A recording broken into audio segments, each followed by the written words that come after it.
Well, this is a great crowd. Thank you all for coming. What would you say? 400? Yeah, that's about right. Easily, yeah. Yeah, there are quiet 300. 400 people in the crowd. Those of you at home, you don't know the difference. Have a little bit of a tech issue, so the home listeners, we apologize. It's a little rough. You still think there are some? No. Yeah. After this, it's all over. So thank you all for being here. It means a lot. This is our first live podcast for We the Libertarians. Sitting around the table, the metaphorical table, is I am Chris Spangle, Greg Lenz. Chris, buddy, how are you? I'm doing pretty well. And Joe Ruiz. Right here. And right next to me is Chris's 20-year-old girlfriend. She's libertarian anti-Teo, folks. Listen, she had to work at Goodwill. She's very busy tonight. Work. So not court ordered, huh? I just wish Mittens were here. Why do you think? Why you miss? You really miss Mittens? Well, I had a lot of requests. A lot of people wanted Mittens to be here tonight. She's free range, though. Yeah. Well, because you wanted Mittens here, I actually got this for you. Oh, that's I funny. got you a present. Look at that. Look at that. A little piece of home. I know. Yeah. I did not want you to feel like Mittens was not here. Oh, thanks. It's a picture of Mittens, and she has a Hitler mustache, and she's watching the birth of the Nazis. That's so nice. I took like 6 takes to get her to get her paw out like this, and she would not do it. Right. We called sorry, Sam. Sam's going to beat your ass after this. So that West Bank just got 10 feet bigger. So I'm sorry. We're trying to be I love you, Sam. We're trying to be effective and inclusive, and we're failing. So, well, we've had quite the weekend. Since we last spoke to you on Thursday, we went to the Libertarian Party of Indiana convention, and as we've talked about in the past, there was a race for governor that was contested. There was, and I'm so glad the smartphone caucus came out in support tonight. Yeah, thanks, guys. Yeah. Typically when you go to a show, everybody should have their phone out and staring into it and not paying attention to the people in the crowd. That's always the best practice, is to not pay attention to the people you just paid to see. I know. She just did this. I know. I don't even know what she just jacked off. It was to the side and it was this big. Well, Josh Featherstone's right next to her, so maybe there we go. So if you're not sure what We Are Libertarians is, most of the time we aren't either. We show up and we just start talking. And it is basically a conversation about what the hell is going on in the world, and we try to give you libertarian solutions.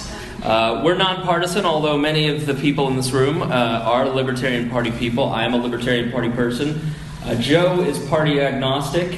And Greg, I don't even know what you are. I joined the party, although I have a feeling I'm going to be deported after this weekend. Yeah, you caused a bit of a stir all weekend long. I know, and I feel like I am like the epitome of effective and inclusive. Why would you say that? I actually don't feel that way at all. Right, because all weekend long I had everybody coming up to me going, "You really got to do something about Greg." I don't have to do anything about Greg. Greg's a big boy. I know so nice. Are you liability? I'm a liability to basically anything I join. Like, isn't it the Will Rogers line? If any organization wants me, I don't want to be a part of it. I That's think what you told me when I asked you about Freemasons. Yeah, exactly right. I just wanted to see Jesus' body. What? I'll never tell you where we buried it. Sorry, I was not paying attention. So it's just like we're at home. So We don't live together. Mike Pence would be pissed. So the outcome... I mean, you wouldn't want to live with me? I don't know. You keep your litter box in your bedroom. Well, sometimes you get hungry at night. No, there's just no other place for it. So I have to keep it in the bedroom because there's no other place. What am I going to put it right next to the table where we do the podcasts? Well, I mean, it's a good litmus test for what kind of girl will tolerate you. Well, I've got a blind, a deaf girl. She can't smell. She's perfect. She's absolutely perfect. She's the shit. And most of all, she loves my green shorts. Oh. Did you see the thing on Instagram today? No one wears lime green like you do. Oh, I'm a master. See my lime green shoes? Or do you have high socks on, mid-calf, lime green? They're more than, yeah. Are they full? They're full socks. Basically stirrups. Full of what? So, I got yelled at all weekend because of you. Would you like to explain yourself? I'm sure some of you, the smartphone caucus over on my right, will know that my reputation precedes me for trolling. I think some people thought it might just be digital. Right. I took this whole thing offline this weekend. I just went full bore in real life trolling. You did? Yeah, I was chastised by Abdul publicly. Publicly, yes. And when a black drunken Muslim chastises you, you've hit moral rock bottom.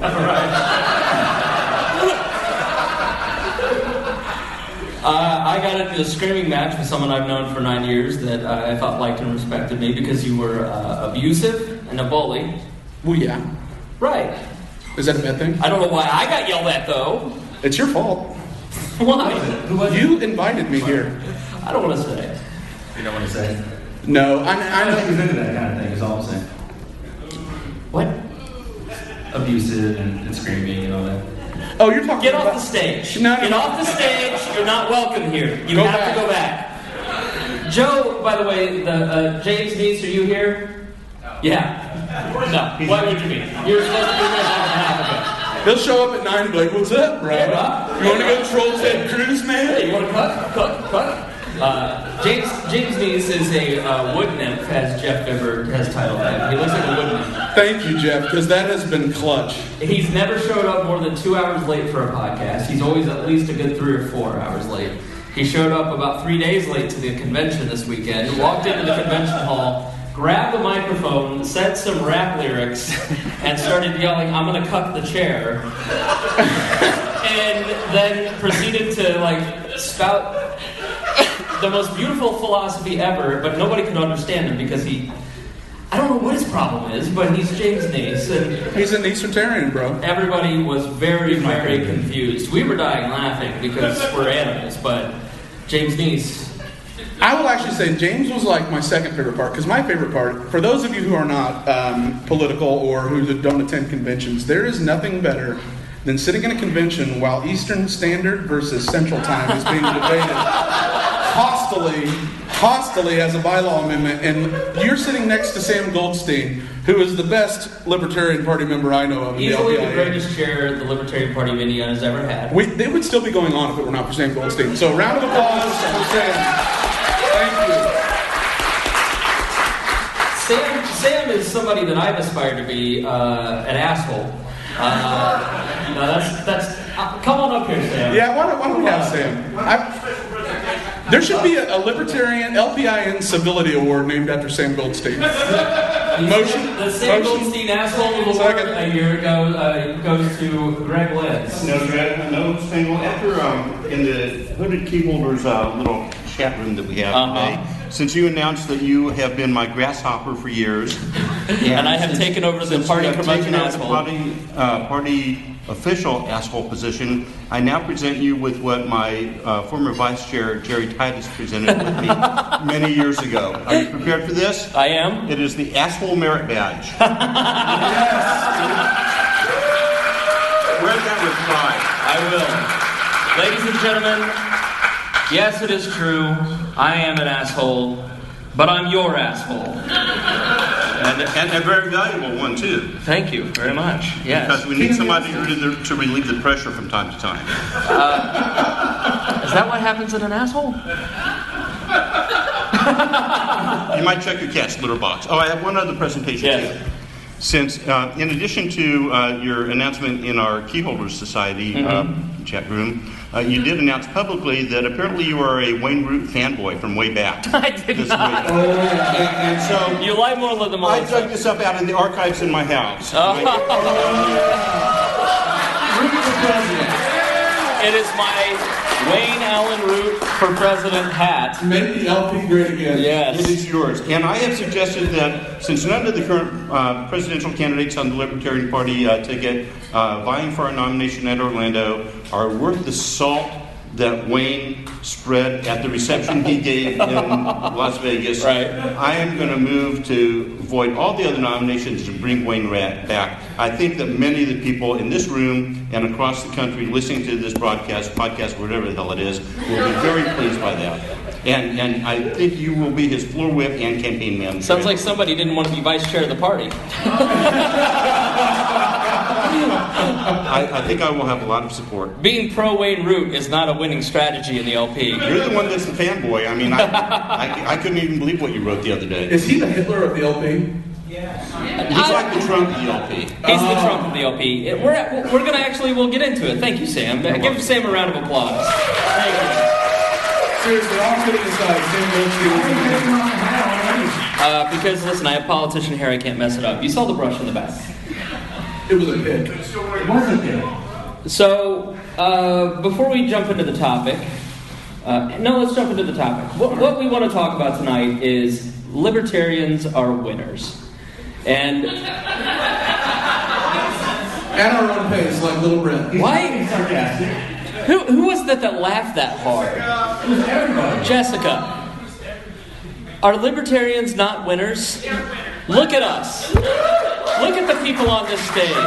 When you look at Greg Lenz, and when you look at Chris Spangle and Joe Ruiz, you think those are winners, right? Why are you guys laughing? Stop. I've got the participation trophy approved. Oh God, blaring hearts here. It's all over now. Oh my God. A political icon, really. Are you staying the whole time? We'll see. All right, because we have to have you on stage so people actually know you're real when I talk about you. So, Did you bring your bacon? Blair, come up here. We have to listen. This is an ADD show. Come up on stage, Blair. Blair Englehart, everybody. So, I left the Libertarian Party of Indiana and I took a job with Blair Englehart. I became the marketing director of the, over by me, of the Advocates for Self-Government. And Blair was my boss. And the greatest thing that ever happened, Blair is just a character. He's one of the inspirations for the Love Brothers on the Bob and Tom show. Because he's a ladies' man, he is, here's the microphone. He's a political operative. He is a marketing genius. The funniest thing, though, that ever happened when I was your employee was you were crashing at your mom's pad at that point. Ah, yeah. And your mom... He's a libertarian? What? Would you say you're a libertarian? I have extreme libertarian leanings, you know that. Yes, he's very libertarian leaning. Brett Bender would disagree with me. Right. Chloe and Agnes wouldn't because she needs the money. And your mom is a great lady, and she packed a bacon one morning. And That's right. Oh, yeah. I'm Bacon sandwiches. sitting in my office, and it's quiet, and I'm typing away, thinking about libertarian things. Fuck, Ray! Where's my fucking bacon? It's in my backpack. I can't find it. Oh, I found it. Okay, it's next to the laptop. Why were you keeping your bacon next to your laptop, bro? Because, my laptop's my world. I But heard you had a little fight with it recently. don't even get me started. I want somebody to explain to me why the only modem in the world that I cannot connect to is the one in my office.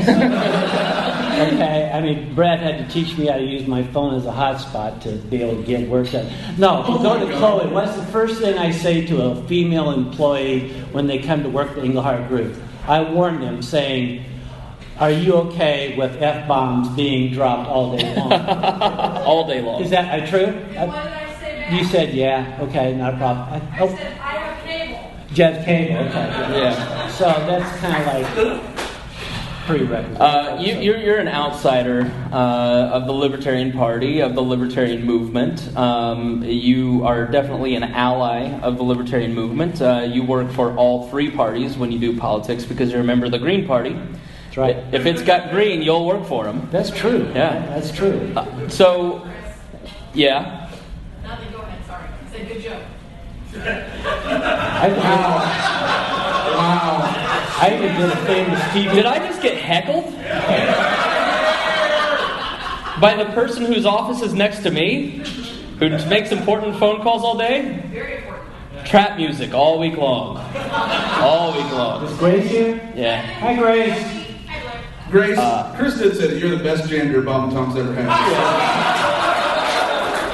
So, one thing you need to know about Grace is very white, but if you go see a show with Grace, as I often do for our job at Bob and Tom, she has the soul of a black woman. That's right. And she, She got my Slipknot tickets for me. I know that, right, Grace? Wait, what? You got my all hooked up, right? Okay, I'm just saying. Got your Slipknot I know tickets. people, so. Slipknot.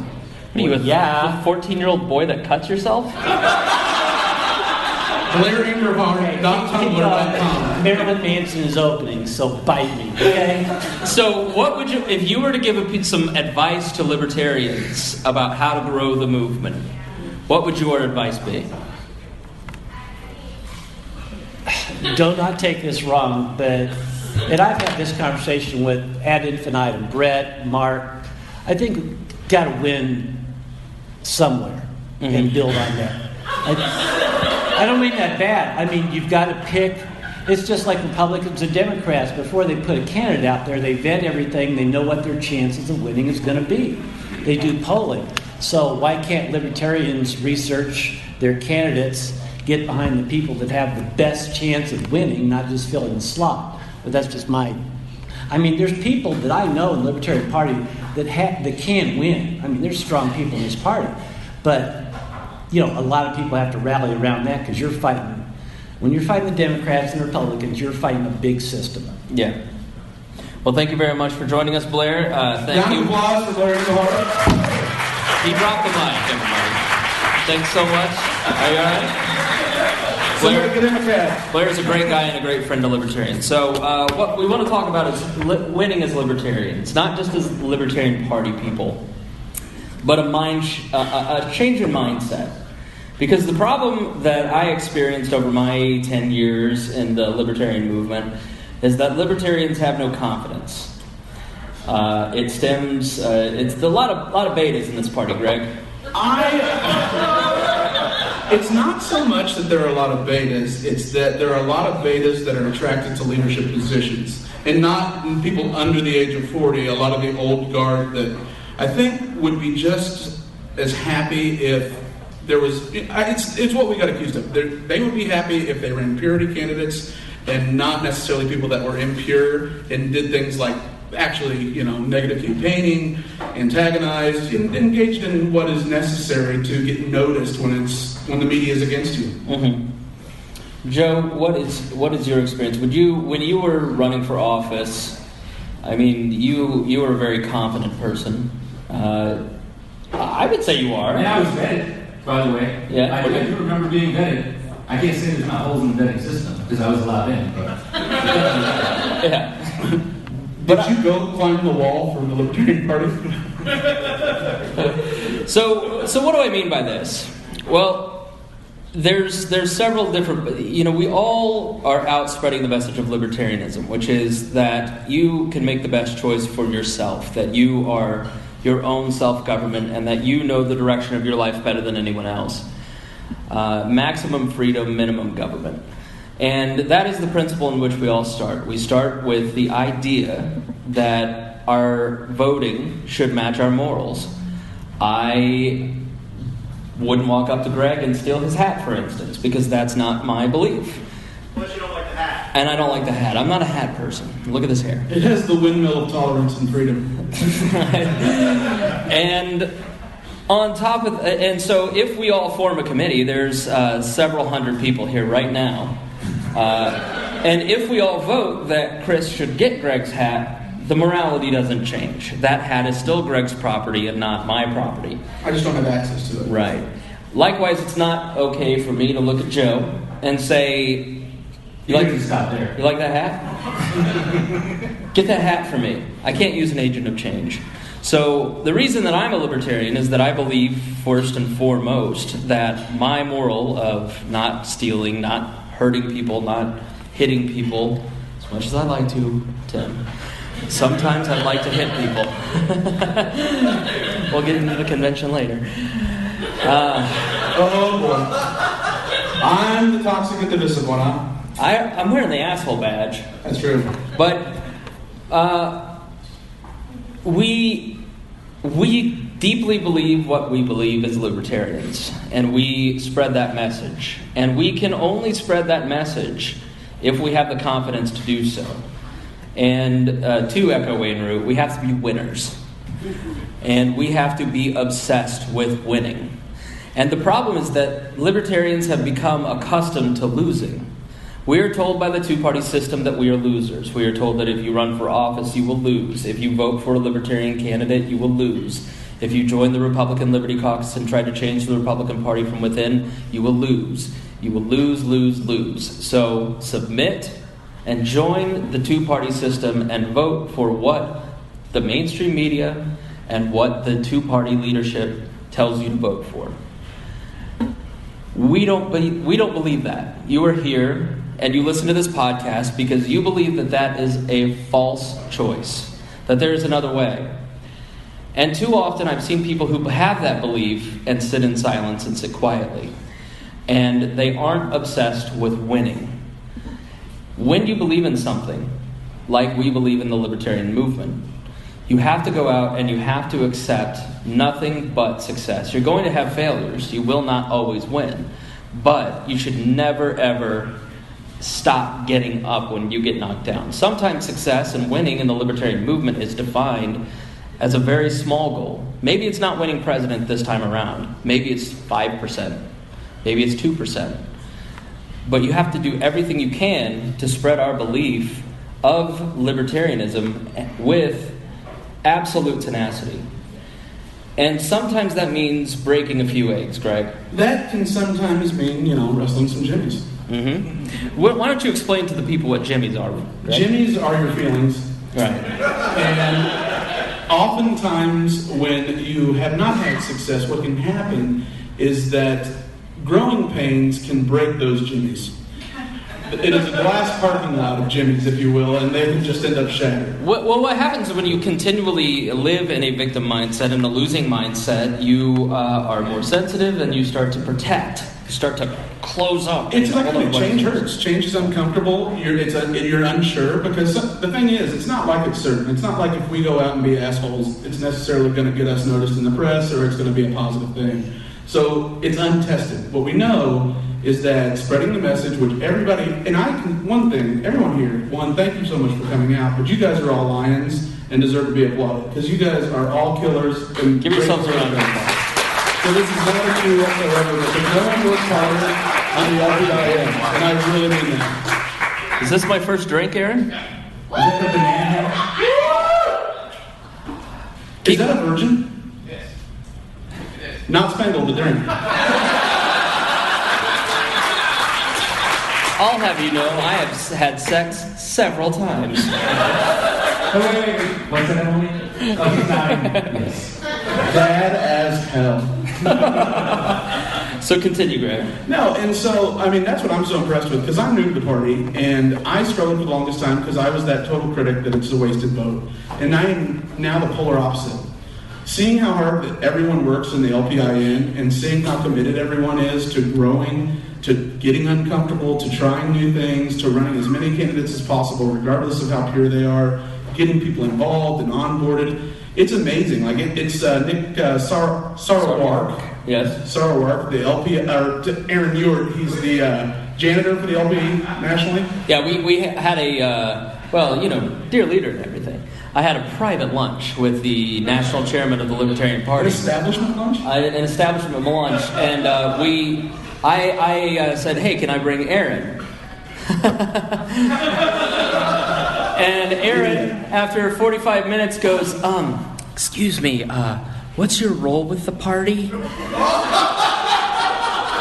And he told him, and then Aaron goes, "I'm really sorry for calling Austin Peterson a..." Never mind. Rhymes with bragging. He was scolded, and then he had to go back. So brave. So brave. A mountain of tolerance, that young Aaron. With his Hitler Youth haircut. He's from Martinsville. He can't help it. Okay? He was the single David Duke vote. He got nominated for every single one. So yes, there are people who are committed to the cause. We had 140 people there, which was a very good convention for the Libertarian Party. And it was a rough race. There was a lot of knockdown, drag-out fights on social media, especially over the course of this season. We've talked about it here. Or an accusation? I don't want to say anything about you, Greg, to your face. I'm just going to private message you, Tim, and tell you exactly what I think. Is Chris Mayo here? I'll share it with him. No, because he would have made me stay in a room while everyone talked about whether they liked me or not as well. And then not even told me that the vote was done. Inclusive.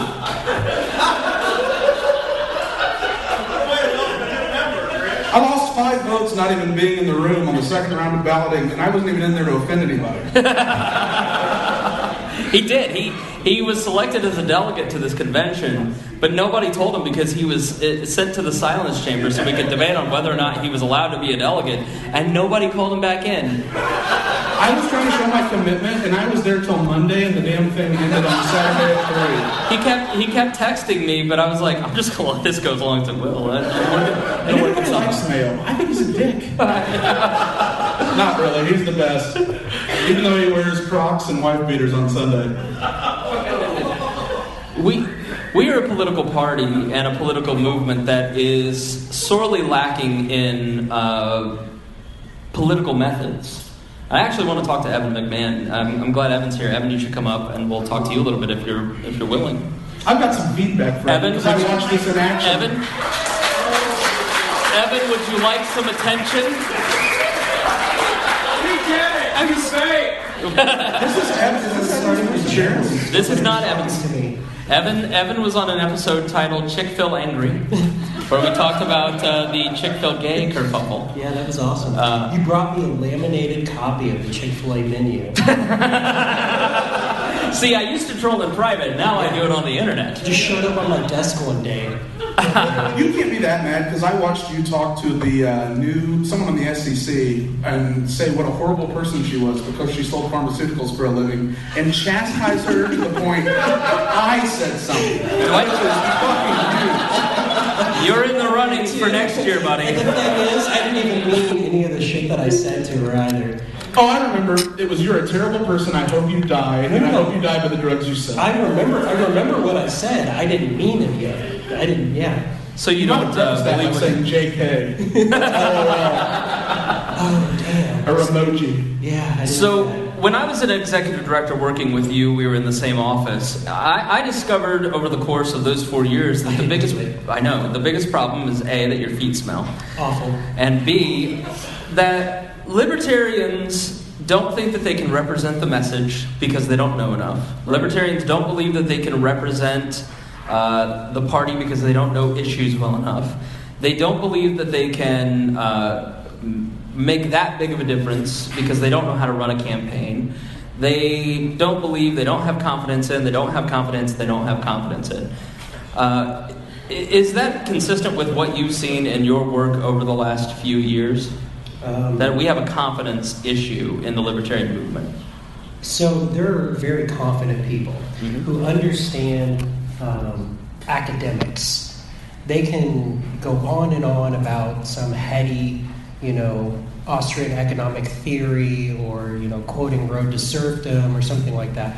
But when you get them in front of a real-life human being who has a 9th grade reading level and try to relate to them on a personal level, they don't think they can. And so they choose not to try. The other thing that kind of holds libertarians back is, and I'm guilty of doing this myself, when you say you're going to run for office, everybody asks you, what's your real goal? 1%, 2%?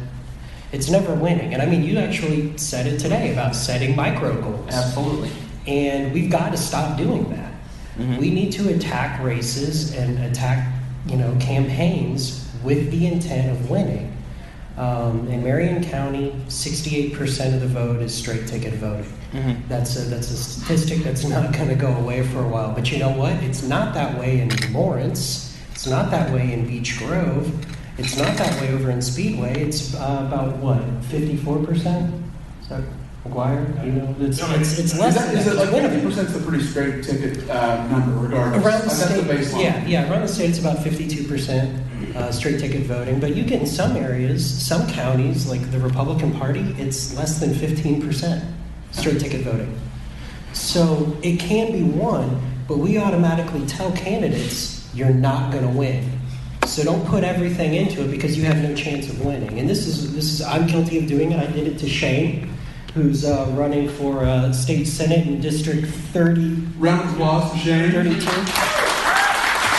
And my very first conversation with him was, "You're not going to win." Shane is far too handsome to be a libertarian, quite frankly. It's disturbing. I think he's a plant from the Democrats. He's a pair of shiny Oxfords away from working for a mosh. He really is. He's a beautiful man. I'm comfortable enough in my sexuality to admit it. He has been giving me back massages. For those playing at home, Hashtag no homo. No, homo. for those listening at home that don't know, Evan is a confirmed bachelor.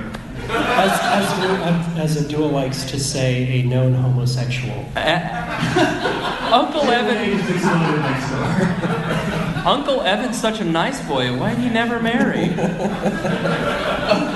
But we have confidence in some things, but we lack confidence in things that actually really matter on the campaign trail, which is we need to be, we need to understand that what we're saying does impact people's lives.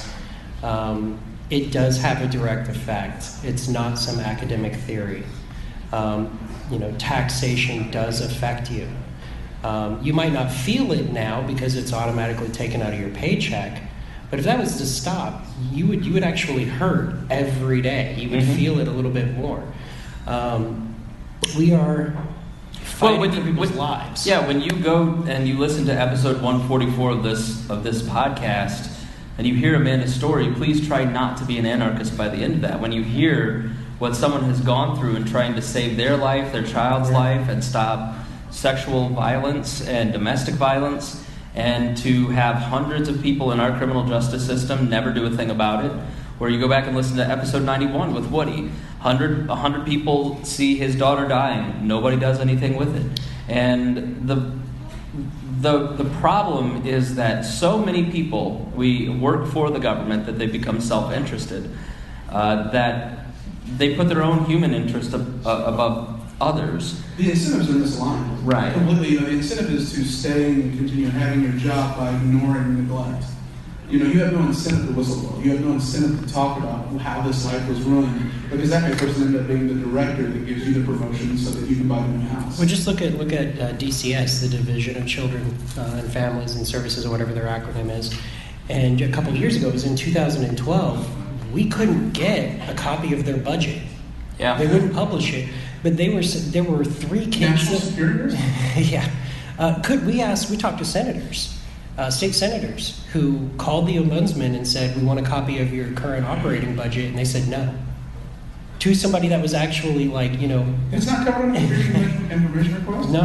No. See, a Freedom of Information request, you can request the information, and within 48, 72 hours, they have to tell you they received your request, but they don't ever have to give you the They don't have to information. process it yet. Oh, Yeah. I didn't know that. You have And it's redacted usually, right? Right. Sometimes, but this was because they felt that there would be information about families that had been serviced or something like that. And we're like, listen, we just want to know how many pens you have, okay? We want to know what you're spending money on. We don't want to know what kids you've taken care of.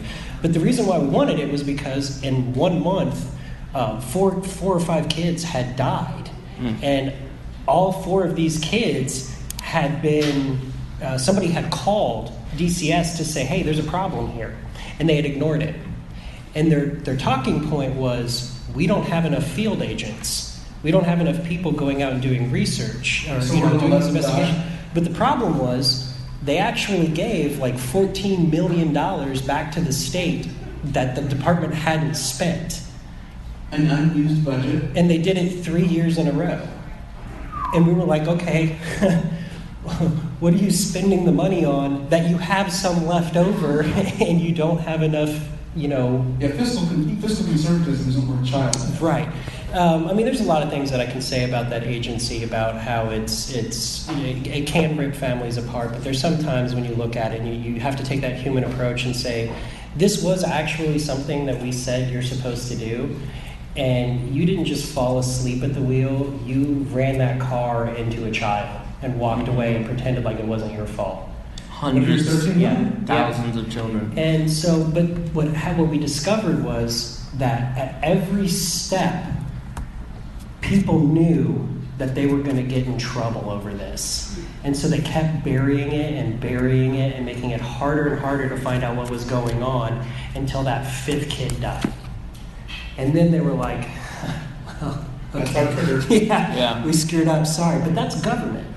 Government's always going to cover its own ass and not be accountable to the citizens. I mean, when you're an actual high-ranking senator who actually sits on an appropriations committee, and you tell him, no, you can't have our budget, you've jumped the shark a little bit. So, but that's.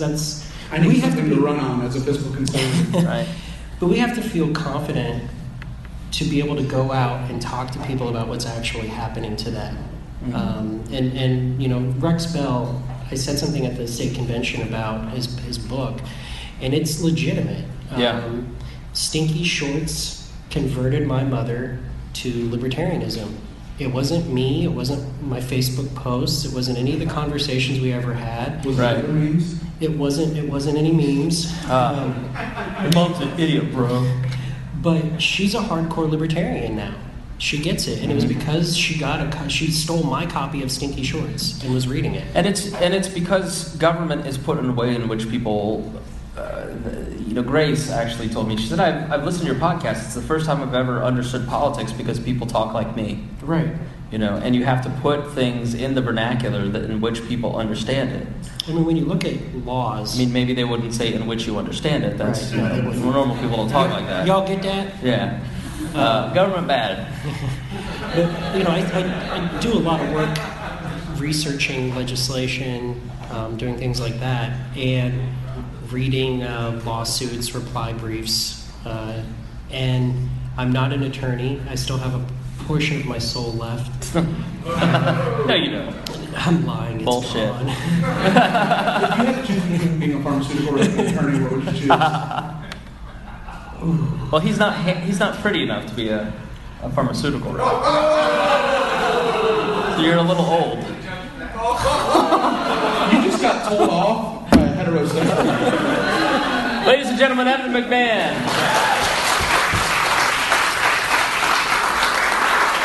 I think that's what it really comes down to. We have to talk about the things that people care about.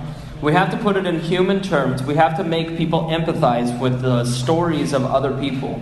The stories of how the government affects us. And not in numbers, not in terms of, well, you'll save X amount of dollars, but in human terms. Yeah, not an abstract thought. Andy Horning has got kind of a pseudo-famous expression about, the abstraction of language and what we talk about is where the evils come in, because we think of it like it's some off foreign land. We don't think about it like it's our neighbor. Mm-hmm. And he's so right. Now, there's probably a better way of putting that and making it more of a bumper sticker thing. But it's so true is that you really only hate government or see how it's inefficient when it's next door. Right. You don't see it when it's, oh gosh, I wish my neighbor would get a job so he'd, quit watching Morty. That creates division. And what's funny though is like Joe's the only one that's run on the stage. Right. So like Joe, what were things that you encountered from constituents when you were at campaigning? Well, it's funny what Evan said about the micro goals. Because the first thing I was told when I was asked if I would be interested in running was, now you're not going to win, so just keep that in mind. But it's you're going to go out there, you're going to share the message, you're going to do as well as you can. And damn it, I thought I was going to win regardless. I didn't care that somebody told me that. I did as well as I could, and I think there were probably some people talking in the shadows, like, Joe, he's getting a little too serious about this. He really thinks he's going to win. But we can all be Uncle Rico, man. Let's throw the damn football over that mountain.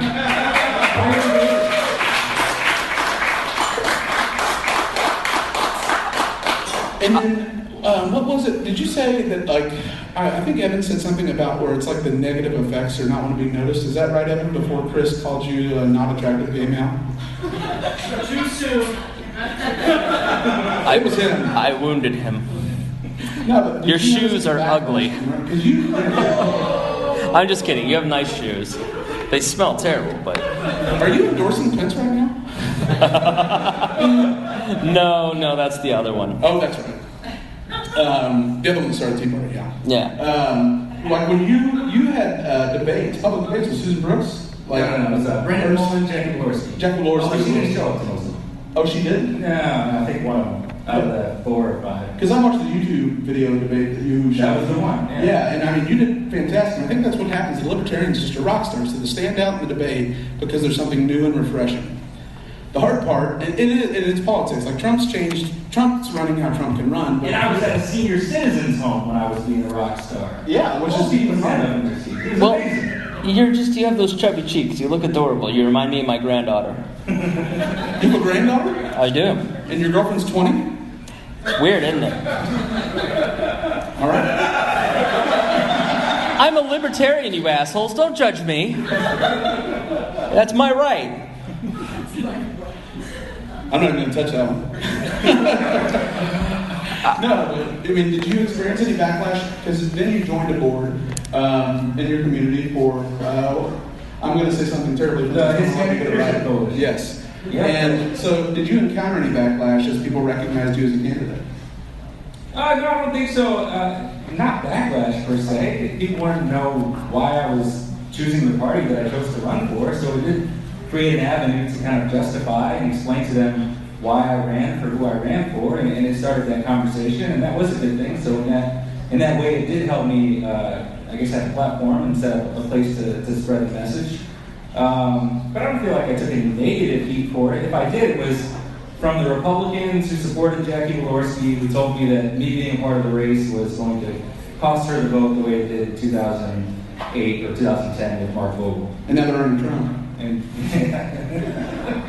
So I think in closing, but we want to get to some questions and answers. So please think up some questions and answers. Brett, please plant we some. got a game. We've got a game, and we're going to give away some prizes. I think you're going to really like the prizes. Such good prizes. But A dear leader back massage. I think in closing, you have to Generous and thorough back massage. calm down, Christy. So, I was watching YouTube today because I was at work. The YouTubes. Right. And I saw a clip of 300. And in 300, King Leonidas goes and he speaks to the head of, what is it? Xerxes, head of the Persian Xerxes, army. yes, head of the Persian army. And it's a discussion, and it's in the message, it's in the event page. But he goes up to him, and it's 300 Spartans up against bodies on bodies on bodies and bodies. And Xerxes makes him an offer. He says, join us. We respect your tribe, and you can carry my banner, and you can join us, and we'll all be free. And what Xerxes was offering him was to live, but to live under Persian rule, which was certain slavery. And he said, you are no match for us. You have 300. Your culture is outmatched. Have you not seen how many people I can send your way? I can black out the skies with arrows. And King Leonidas says, you can throw bodies at us all day long because you have slaves. You have people who have no passion. We have warriors. You would even be afraid of our women because we have that kind of culture. We will not kneel to you. We will not join your slavery. We will be free people, and we will die as free people and keep our honor as opposed to living as slaves. And then he died. I'm glad you went there. But Probably not the best analogy, really. I think the point You're all is, dead. Congratulations, Fightheart. I think the point is He that gave himself goosebumps. You did. I did. I'm look at me. I'm so into You guys myself. any goosebumps? This is better than the funeral you dreamt of me earlier, though. I bet a guy fighting Persians than what you imagined in the past. Listen, you go to IU, I almost said Travis White. Like Budweiser. Tyler Weiss is going to do terrible things to you at ICO. But in closing, we have to have a warrior culture. We as libertarians have to start thinking like warriors, that we will not accept defeat, that we will never stop grinding because it is our very death, it is our enslavement at risk. And if we are to ever stop going out and living as free people and working hard every single day to try and make the world more free through telling stories of the way that the government has hurt people, the way that we do it, the way that we're good at it, is by talking, by growing a community of people and coming up with events like this where you can come out with your friends, where you can bring people that may not know what libertarians are. You can meet other libertarians and get to know other libertarians, so then you can start convincing someone to run for office. The fight's so much easier when it's social, when you know you're not Right. alone just shouting in the wilderness. That's what we choose to do. We choose to use memes to try and grow our community, and we target people under 40 because we want to talk. We're under 40. We want to talk in the way that our generation talks. Impact fun. But every single one of you, Michael Schultheis is here. Michael is not going to have a podcast. He probably could because he's one of the funniest people you'll ever meet in your life. Next FDIM convention, there should just be like Michael Schultheis commentary. Yes.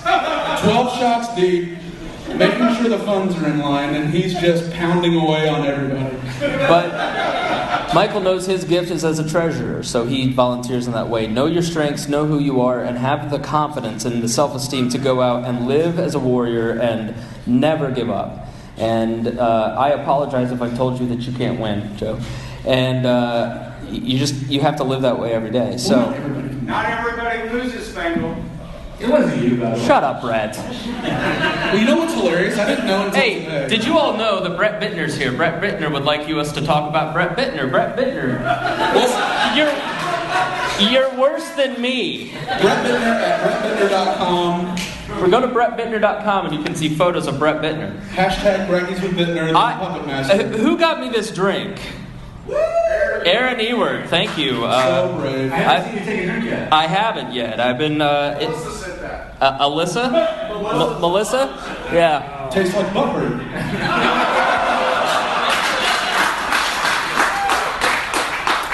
It tastes like the tears of Melissa Hubbard. Do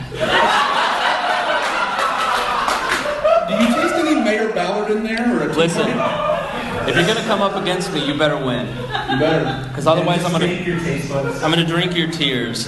So that leads me to my the next part that we're going to do. Who here brought the most people? Me. All right.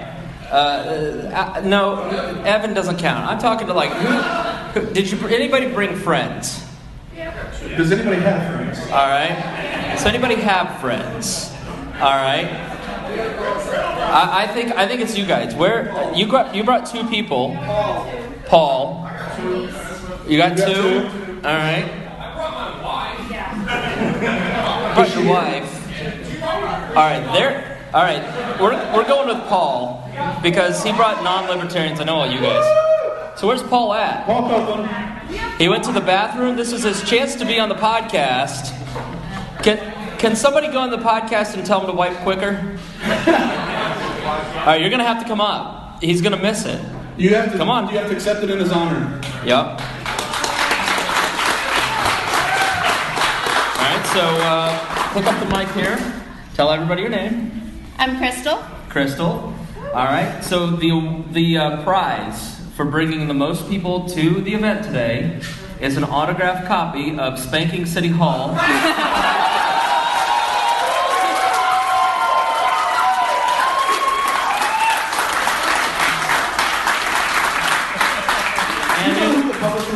And it is autographed by Joe Ruiz, Chris Spangle, Brett Bittner, and Greg Lenz. So there you are. Thank you very much for bringing people to the podcast. Yes, thank you. And Paul Copeland is running in Center Township for Township Advisory Board here in Marion County. Is this still Marion County? Yes. Yeah. Yeah, and if you haven't met Paul, he's awesome. He's always at Liberty and Chill, and a new person to the party, and just a wonderful guy. So make sure you introduce yourself if you haven't met him yet. And I got 6 more of those. And a lot of ink in my Sharpie. I have 5 in my office. I'll take them. No, you don't. She hasn't sold them yet. I was counting yours as the 6. All right, so the next is the person who came the farthest. It's Fort Wayne. Fort Wayne. Come on up, Christy. Everybody give Christy a round of applause. And just to be clear, you came for this, not the LPIN convention, right? The LPIN convention was just a happy coincidence. Right. Okay, this is the best day of my life, so someone get a picture, please. I'm so excited to be on the podcast. All right, you get your choice. Thanks to the advocate. Don't touch me. You get the choice. That's not what Greg usually says. I know. Well, Greg is. Thanks, Mom. Thanks, Chrissy. My mom listens. All right, you get our friends at the Advocates. Our friends at the Advocates for Self-Government donated 2 books: "Healing Our World" and "How to Be a Super Communicator for Liberty." And it is your choice. Which would you like? I will take super communicator because I suck at communicating. All right, that is the spirit. All right, have confidence in your ability to speak. And I'd also like you to go in front and give the people give them a twirl. Okay. Yeah, so they can see your shirt. You've got me as the brony. You got Greg on the back in a nuclear blast. You've got the Last Supper. You've got all the memes on your shirt, and it says "Wall Fangirl" on your chest. So, and if anyone would like to buy this shirt, to support these guys up here, I'm willing to do that. I have another shirt, so I'm not going to take my shirt off in front of you. Because nobody wants to see that. Nobody wants to see we'll that. give an extra 50. Can I hear 100? Do I hear 100? So, if you'd like to make a contribution, at the foot of the stage, you might be wondering what that white box is. That's not Christy. I know. The white box is not in reference to her. Made the shirt. I feel like a designer. At the foot of the stage, thank you, Christy. Oh, everybody give her a round of applause. If you enjoyed these stickers at the Libertarian Party of Indiana convention, if you like the table, if you like the printed materials that we had, you were in the minority. It is Christy's donation that covered the cost for that, so give her a round of applause for that. So and you can do the same. At the foot of the stage, there is a white box. And this is where you may place offerings to your leader. Do you have to cut your firstborn? That's disgusting. Aren't you a Christian? Shut up. You sound like Melissa now. We want to do the trivia. Is Avery around? Avery? Or Harry? I don't know if Harry's doing the thing.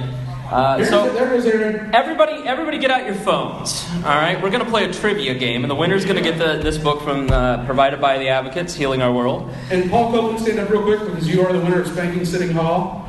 Yes. Thank you. I hope that you're okay. I hope it wasn't the food. All right. That's not very confident. All right. So we're going to play a little game. So pull out your phones, and we want you to go to Kahoot.it. And Joe is actually going to lead us in this game. So Joe, if you'll come out front here and actually lead the audience. So get out your phones. Do we can play? Yeah, we can play. I actually only got you've never seen this. 9 out of 4. Didn't get all the questions right. Yeah, I failed on 4 of the questions. So if you sign in at Kahoot.it and then you put in the game pin, you can join What in. was that, Jeff? It was $50. It looked like a Bitcoin. A Bitcoin. Jeff, hey Joe, you want my cherry? What? No, I don't want your cherry. Oh. Thanks, though. And it's on your shirt now. Well, this is embarrassing. Can I get a napkin for whatever this is? I got it. All right. That doesn't taste like tears, does it? All right, we're going to give you 30 more seconds. Anybody?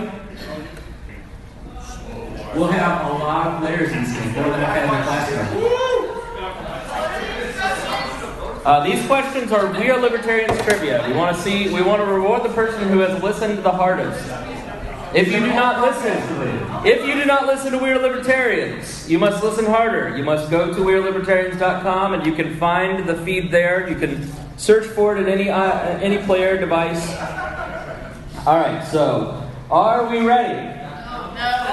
No. Oh my God! You guys are entering at your own pace. Even Bittner got this prepared. Come on. And he was homeschooled for like a day and a half. I know. Well, he was socially awkward, so he had to play with his phone a lot. We're all helping Chloe. It's just taking forever. Chloe, The lovely Chloe Nagnos, Brett Bitter's assistants. can we give it a round of applause for Chloe and Agnes, please? All right, nobody. That's all right. What's your deal? Yeah. If anyone would like to interact with Chloe, look her right in the face and ask what her deal is, because that's what she's most comfortable with. She's also Miss Banks of the Terre Haute. Yep, she's Miss Sludgewater of Mississippi Banks. Who wrote Not Maya? Was that Jeremiah Axton? All right, everybody ready? Spangle. All right, we got Toxic Paul. Cucky Miss Cup. We got your mom. Nice, Tyler. I think we know who the puppet master is. All right, Spango Unchained is very funny. That was very funny. Who's Cookie Miss Cup? Nice. Yeah. Brett's helper. All right. That's not how you spell assistant. You know what? Your mom is fat is not nice. She is a bully. Yeah, of course. Is everybody in now? All right, we're going. We're ready. All right, everybody ready? Gary, go ahead and start the game. All right, here we go. 40 players. All Question right. 1. We're at 13. What nickname has been given to Chris Spangle by the fans of We're Libertarians? Is it the president of all libertarians, dear leader, generous and thorough, or all of the above? Ooh, this is hard. I made some tricky ones. Oh, by the fans. By the fans. Right. What about the fans? All right, by the fans. All right, so going once, going twice. All right, click on over to the next slide. Click. I'm gonna wait 30 seconds. Oh, we gotta wait all 30 seconds. It'll go until they answer. Oh my God! This is totally a If you answer first, Are you gonna force us to entertain people? what are you here for? 37 people said dear leader. Who said all the above? All right, 2 people. No, don't give it away. Well, don't give it away. All right, let's go to next. Come on, Harry. Face is in the lead. Face is in the lead. It's a timed quiz too. All right. On the podcast, Greg Lenz has often been called what? Starts with an F. A Some people call frat it a bundle of a sticks. drunkard, the scumbag Republican, or an alpha male? All right, is this pick 2? Nope. One answer. One answer.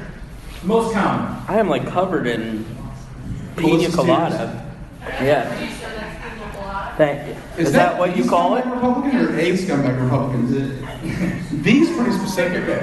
They All right. said a frat bro. A majority of people said a frat bro. The frat bro. Actually, the scumbag Republican. That was a little misdirection, I guess. All right, so let's go to the next one. Face is killing You're it. going back. Christy, are you face? Oh, wow. Whose face? Which 90s song was once spoofed and used as the Weird Libertarians theme song? Yes. No diggity. Did you- Bye. She's so high, or good vibrations. You have to sing She's So High since you put it on here. No. No. Come on. No, I did put good vibrations because I know how much Spangle loves good vibes. I am. Big fan. True. Pick my favorite. I wonder which one that is. No diggity? Bye Bye Bye was what Brett Bittner posted after the governors voted in Cheese Weekend. All right, are we ready? 2 seconds. And the answer was no diggity. No diggity. No doubt. You have to go back to like episodes like 40 and 50 and It maybe. wasn't on there long because it had Dolph's name in it. And Yeah. as soon as he left, it was done. Right. Let's go to the next one. Great. You want to read one? Sure. Brett plays trivia every week, so he has the advantage. His fingers are very nimble. He's actually better known in trivia circles than even libertarian circles. Yeah. That's true. In episode 23, or in episode 23's Mythic Fight, Who fought? Who fought? Over fluoride and conspiracies. Was it Chris Galt and the Brothers Peppers, Chris Spangle and Maya, Creighton Harrington and Chris Galt, or Greg Yeah, Lenz, and Noam Chomsky? Evan knows it because he had to prepare the insurance documents in case there's a lawsuit. Non-aggression principle. Yeah, non-aggression principle was violated by one of our hosts. You've been doing that this week too on social media. I'm so disappointed in you. I want to make a blanket apology to anyone that I bullied this week. Greg, you would have followed Noam Chomsky if you had the chance, right? No, I removed myself, so I didn't raise his ears. The answer: Creighton and Chris Galt, neither of whom are on the podcast anymore. Next question. I'm still hanging back. Face is killing it. I have seen Galt. He's a handsome man. Let's go to the next one. Even without Florida. Who did WAL contributor James Neese once name a parallel Mexican? Was it me? Was it Gina Martinez, Ted Cruz, or Marco Rubio? All of the above. That is kind of a trick question, now that Colin has pointed that We're out. pretty diverse. Look at this. Yeah, we got Marco Rubio on the podcast, and those guys. Mucho bueno. I mean, that's how much you need to love freedom. You need to love freedom enough that you will get on a raft made out of an old tire and whatever that green thing is. I think that's a dildo used by a former member of the party. And Marco Rubio. What? That was the one. No, it was Nacho Gordito Supremo or He Ruizo. said it about you. That was the second one. Oh, It really? was during a conversation about Rubio that he brought the term. He did. He did. You're right. We should listen to our Listen to fucking me show. owning the podcast trivia versus the guys that actually do it. All right, next question. The puppet master. Face is killing it. Go to the next question. Which term was created to describe Creighton Harrington's Rand Paul bromance? It is available on UrbanDictionary.com. I wish he was here. That is an actual photo that I took. This asshat showed up to my apartment dressed like that. He was shit-faced and it had 3 double cheeseburgers. Listen, you can't light a flag on fire, but you can put it next to your sweaty balls and walk around the track for 5 hours and get your cheese all over it. Rand boner is the answer. Let's go to the next one. Did you come up with the Paul balls? Yes, I came up with the cophthalmologist. Next. You're welcome. All right. Which cast member once arrived at Chris's apartment early, only to find him fully in the nude? Harry Price, James Neese, Ron Ripley, or Dan Peppers? I do not like that meme. You made that meme. No, I didn't. So, My phone was dead, or otherwise I'd have been there on time. so for those who don't know the backstory, we have one rule in the podcast: don't show up early, because I am almost always naked until the last minute. And James Neese just walked in because I had forgotten to lock the door, and I was. Well, for the one person that didn't answer. So Neese walks in, and I'm cleaning the toilet naked. And I'm cleaning the toilet naked. And I walk around the corner. What? With one hand over my junk, and the other hand ready to fucking fight whoever walked into my house. And I almost dropped the towel, the little washcloth I had over my junk. Fig leaf? A fig leaf. And I about went to town. He goes, bruh, oh Jesus, dog. And listen, if you're gonna fight, do it naked, because they'll never see that coming. And James always has a 46 or 48 ounce Mountain Dew in his hand from a gas station at all times. So he's just got to fight with The worst part is that when I hit fight or flight, I immediately get erect. So, let's go to the next question. Melissa Hubbard is in second place, just like our candidate. Boom. You get a say. All right. Next question. Joe, read it. This WAL participant enjoys making a murderer, hugs, and doing things at his own pace. Is it Chris Peppers, Greg Lenz, Lynn Swayze, or Brett Bittner? Should be an easy one. Little. Easily my favorite meme that you've done. Was that prom? That was his prom photo. He took his first cousin that year. He did get laid. In a hand. He did get laid. It was the first time he ever had butt stuff done to him. All right, let's go to next. Wow, that was... now I'm uncomfortable. All right, let's go to the next one. Spangle Unchained is the highest climber. Congratulations. Hey, Melissa Hubbard looks like she withdrew her membership. All right, go to the next one. You're moving it in. Indianapolis. This meme appeared during our discussion of what? Edward Snowden, the Ferguson riots, Occupy Wall Street, or the Boston bombing? Not Mike Jones, but Edward Snowden, the Ferguson riots, Occupy Wall Street, or the Boston bombing. And the meme says, I was told to be in blank at 5, ready to loot. See, that's a loot. It's a... It just struck me how racist our show is right now. If I don't explain the joke, I'm not a libertarian, so... Alright, yes, the Ferguson riots. I'm triggered by that word. Alright, let's go to the next one. Next. Which country sent representatives to kidnap Dear Leader in episode 76? Love the meme. That's Chris's actual body, for anyone who's interested. Yeah, that's He's me. on Tinder. James took that photo when he walked into my house and I was naked. Hashtag moose knuckle. Yeah. For those of you who are wondering why I was kidnapped, I got divorced and I couldn't do the podcast because I was in searing emotional pain for several months. You could have killed her less violently. I didn't kill her. Making a murderer. She just broke my spirit. You're like the Stephen Avery. Yes, it was Canada. All right, so let's go to next. 31 got that right. Yeah. They know how you feel about Canada. In episode 80, Greg and Joe almost always accidentally got Creighton fired from what organization? Americans for Prosperity. Governments, or Advocates for Self-Government, Students for Liberty, or Young Americans for Liberty. And that is Creighton. I wish he was here. I mean, See, have my consent, Joe. So we, That's my IP. So in one of the episodes, they went up to the Michigan party, and Creighton drunk yelled the Independence Day speech, and he nailed it word for word. We transcribed it to double check because he was so drunk. We need accuracy in this podcast. And a regional director. And then they talked about how he was too drunk and passed out, and then he got called into Jeff Frazie's office. The answer is Young Americans for Liberty. I had to write like a page-long email so he didn't get in trouble. Next. I wouldn't apologize. It was too funny. Well, he told me it was hilarious. Which WAL participant has his own pizza fund at We're Libertarians?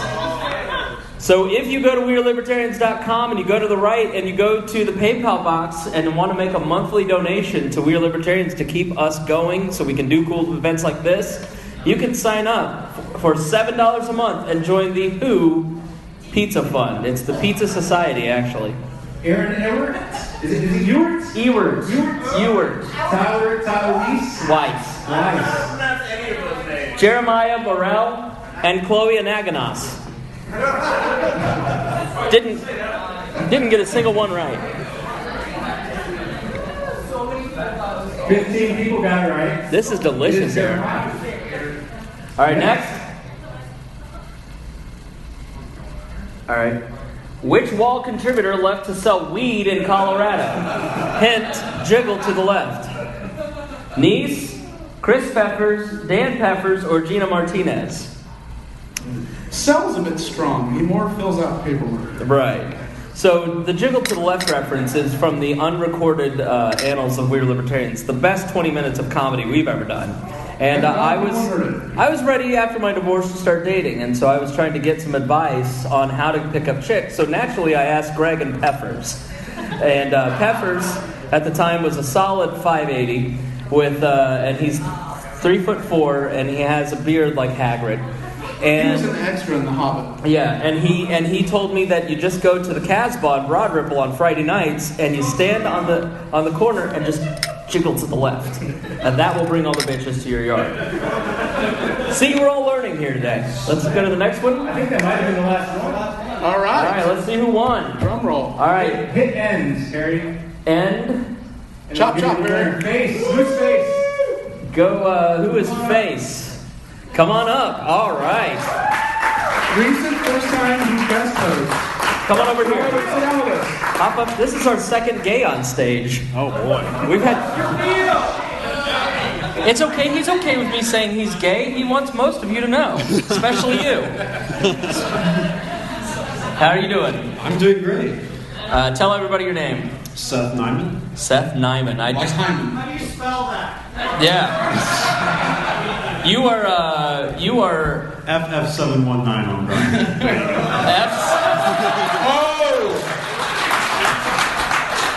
Was that a swipe right in Grindr parlance? No, Grindr doesn't have swiping. Anybody can look. Are you 20? I'm 23. All right, we can't date. You're too old. But not forever. I mean, but if I were going to go that way, you'd be in the running. I've faced worse rejection. It's fine. All right, okay. It's very tough. Well, so how are you enjoying the evening? How do you know all that? I have a lot of boring evenings at work, and while I'm coding, I just listen to the We Are Libertarians. So yeah, I only got 2 of them wrong. Which one that came up to me in person, listening to the show, the Young Americans. Yeah. Oh, that's right. I just want to say that when Chris took the quiz, he got 4 wrong. Yeah. Oh, wow. So I know better than the guy who started it. Yeah. I mean, honestly, if I were gay, I'd know a lot about me too. I'm very handsome. And generous and thorough. That's right. Don't you tell anybody. I won't. All right. Don't spread that around. All right. When you were talking about James Neese showing up and you always being in the nude and people show up early, last night everybody was at the convention all weekend and I wasn't able to be there. And so I said, Chris, I don't know what I'm walking into tomorrow. We need to strategize. Can I Skype you at 7? He said, sure. 7 o'clock, I Skyped him. The video message came up and Chris was, I assume in the nude. Like this? Naked as fuck. He goes, you know the Burt Reynolds poster? I was Burt Reynolds as fuck. He goes, hey Joe, screenshot this. I'm going to show you a little nipple. Since you started dating Emily, your online behavior has gotten more risque because you put several cream pie Snapchats up. All right, now cream pie is not the right term. Were you being fed cream pie? Could you please say oatmeal cream pie before you say cream pie about it? Potato. Yeah. I like that I'm making fun of him for being gay, and I'm drinking the virgin pina colada. All right, well, thank you very much for joining us. Everybody give him a big round of applause.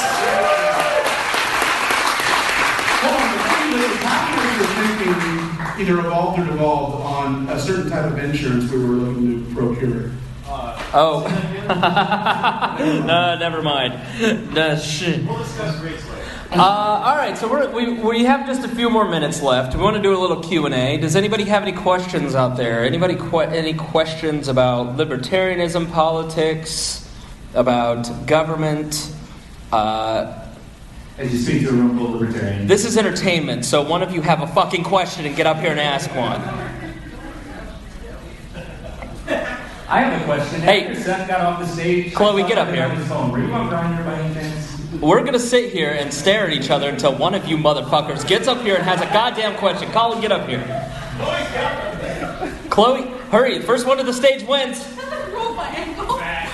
Did you what? Oh, Jesus. Rolled my ankle. Are you okay? So, what's your deal? Ladies and gentlemen, Chloe and Agnos. Are you really leaving? Bitch just dropped the mic on me. No, go now. She could be. She's got to wait for the results. Colin, get up here. You can't win as a third-party pageant candidate during For those playing at home, this is the legendary Cucky McGee. This is Colin Schaefer? That's right. Schaffer? Talking to the mic. Colin Schaefer, yes. Colin Schaefer, all right. Everything that Greg tells me to do has got me kicked off Facebook for the last couple months. Yeah, you've been banned 3 times, haven't you? 5 times, and I had to remake that Facebook page. You are ruining people's lives, Greg. He honestly just followed my example. I never told him to do anything. He was like, hey, can you do this real quick? And I'm like, oh, yeah. And the next thing you know, Bernie Sanders is on a ball sack. So. Yeah. Well, if anybody's going to be in the ball sack in the presidential race, it's going to be Bernie, right? Or Gary Johnson. I don't want to climb you right now. Okay. Wow, that joke fell flat. On a serious I'm sorry, everybody Jesus. loves Gary. Never make fun of Gary Johnson in a room full of libertarians. But taller and dark. He is very tan now. Well, he climbs 8 mountains. All right, Colin, what's your question? On a serious note, who is Melissa Hubbard? All right, so we've had a lot of fun at Melissa Hubbard's expense today. Melissa is the person who was on episode 100 and something. We aborted it. Is that the feed? No, it's still in the feed. It's like episode 116. She was on last June. And Melissa's a former dominatrix, and Melissa is a former libertarian, and Melissa is also a raging narcissistic sociopath. And she has... Really, you guys should go check out her Facebook feed, because Greg Lenz, Brett Bittner, and I are prime time on that son of a bitch. And she is going after us mercilessly. And she's like our CNN and we're Trump. Yeah. You just have to just a little bit of poke. Next thing you know, 24/7 coverage. We all have her blocked, so we can't see it, because hopefully it'll just go away. But I'm sure, like, giving out a book at a podcast is not going to help. But it got the reaction I really wanted, which was a standing ovation. But yeah, did that answer your question?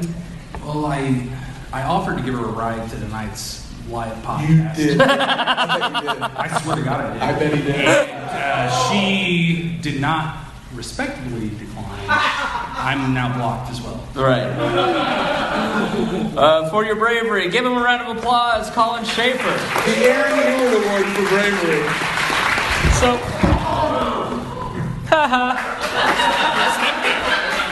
you all right? Hey, I'm sorry I got you killed. Bowers just about finally had that heart attack. He looked at your Mittens Hitler picture and was so taken aback he fell off the stage. He was so overcome with hope. Well, yeah. So I had this made. I actually had this made. I called Grace and our graphic designer PJ Yinger. And I said, I have a great idea. Can you print a picture of Mittens? And her dad, PJ, goes, "Can I put a Hitler mustache on it?" And I go, "Hell of a guy, this PJ." I go, "Why not? Well, it's never stopped Greg before." Adolf Hitler. I am so tired. I gotta be honest, you guys have been so much fun, and this has been a lot of fun, and I hope you've had fun too. You guys are the best, because you sat through this, and I hope this is a nice, comedic relief from a stressful weekend for everyone here that was at the convention. And I hope they're starting to drop checks too. Have they done that yet? No. All right, good. Who paid the most? You can have the Hitler picture. Yeah, we need. No. No. I have a motion for a bylaw. Yeah. You have a motion for a bylaw. Okay. I have a motion for a bylaw. All right. The chair will hear you now. Somebody invited the fucking parliamentarian, Tim Clark, who did an excellent job, by the way, because I didn't know if you were telling the truth or just coming up with shit on the spot. It's amazing. Oh, you did it fucking great. He said it's my interpretation. The chair recognizes Greg Lenz for a motion. I nominate Jim Wallace.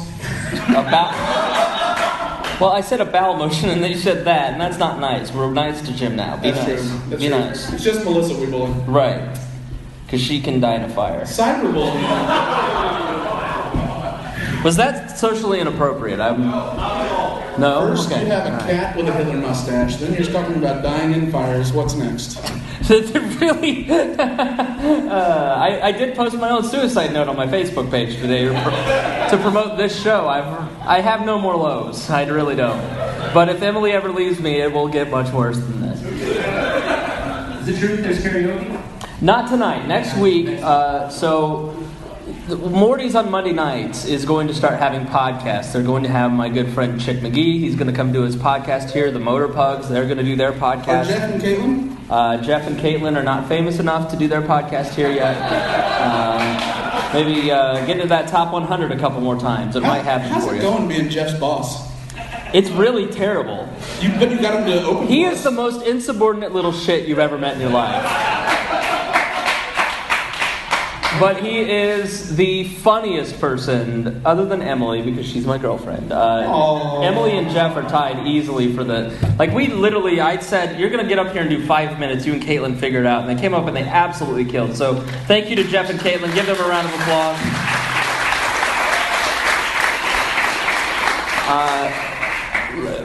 Next, Chris Bowers is in the back of the room. I want to give a special shout out to Chris Bowers. He was amazing this weekend. He filled in at the Libertarian Convention last minute and blew the doors off of the place. Yeah, It was so incredible. You all see how beautiful and amazing Morty's comedy joint is, and we called him and said, hey, we want you to come do comedy in front of 90 not drunk enough libertarians who all might not get social cues in a darkly lit room with a terrible sound system, and you've got an hour to prepare. And he said, sure, no problem, buddy, I'll be there. When you called him, did you say, do you speak Aspie? I almost got that one open mic comedian then. Hilarious. He was hilarious. And Bowers came and he absolutely destroyed the Libertarian Party of Indiana convention. He killed, and I think that's a big reason why a lot of people came out and supported Morty's, and I hope you'll continue to do that. Thank you to them for giving us this chance, and hopefully we'll get to be back here and do this again, and you all will bring 3 friends with you. And then you'll buy some wraps? Their burritos are tight. No, some Liberty wraps. We're going to start a pyramid scheme. How it works? How it works. Okay. So, give a major round of applause to everybody at Morty's.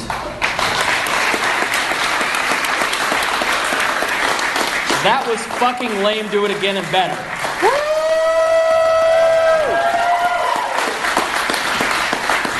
Thank you. That was good. That felt good. It did. Cathartic. Right. I like applause. Do it again. Trump. All right, so at the end of the show, we like to wrap up. We've made a few announcements, but the floor is yours. Joe Ruiz drove down from LaPorte, or South Bend. It's all the same to me. I came to Vertis. You did, but you're also a host. Yeah, you work for us for free. You do what we say. So Joe came down from South Bend and has to drive back tonight, so give him a round of applause. Thank you for being here. He put that awesome quiz together. I just have to say, on a personal note, 4 years ago, I started the podcast with Chris and Creighton, and then on January of 2013, these 2 guys came on board, and it has never stopped being fun. And through the worst period of my entire life, I counted on you guys to be there for me, and you always were. And not just for me, but also for everybody in We Are Libertarian Land. So it is a special honor to share the stage in this big moment for our podcast with both of you. So I thank you guys. Thank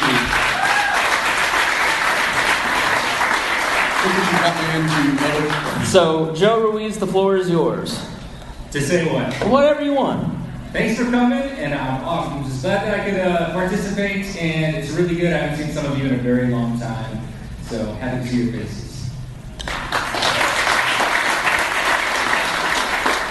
See Joe very often, at all. So this is a wonderful treat for us too. So thanks for coming down, Joe.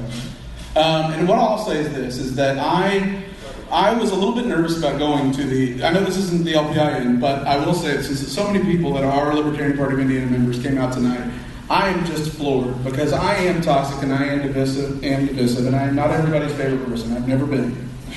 But the way you guys have treated me has been nothing but the highest of class, and you've been so warm and welcoming, and I consider you all friends, and I just couldn't be more proud of letting me help you guys and welcoming me in, because there's been some talk that you guys aren't the most welcoming, and it couldn't be further from the truth. You are the most welcoming party in Indiana. For the food. I didn't have the bells too hard, Harry. Thank you so much. A special thank you, by the way. Yeah. It's been a lot for me and you guys in the back, and Shane, Paul, Tim, Allison, Jeff. I can't see everybody else back there. Sorry, I got old people eyesight, but you guys are awesome, and thank you so much because it really meant a lot to me. Otherwise, it would have been an uncomfortable weekend for me. Thank you very much. For me, this is a dream come true. It's something that I've wanted to do. I've never done stand-up. I've always wanted to do stand-up, but I have, since I was a child, worshipped stand-up comedians and comedy clubs, and I obviously have my dream job. So to get to do this, when Todd McComas here at Morty's offered this event to us, I was first in shock and tried to talk him out of doing a political podcast. And it is a great honor, and I want to thank Chris Bowers, I want to thank Todd McComas, Avery, and everybody at Morty's, and just for this privilege to get to come and do this. And thank you to you guys for showing up and supporting us. We really do appreciate it. It absolutely blows our mind that people listen to us and enjoy this. The fact that we went from Cholo Run to your basement apartment, before I met your wife, I thought she was fake. Like Lene Cacao. I wish she had been fake. Oh my God. Wouldn't she run? Yeah. No, but to think that it was that first time you invited me, I knew nothing about the Second Amendment, but you still, in true millennial fashion, you let me just go and voice opinions. Yep. Totally unsubstantiated. To think that we're being allowed by Chris Bowers and the owners of Morty's Comedy Joint to do this is amazing, and I can't wait to keep growing in the future, hopefully, and hopefully you guys find it worth listening to and subscribing to. So thank you so much. Clap, please. Please clap.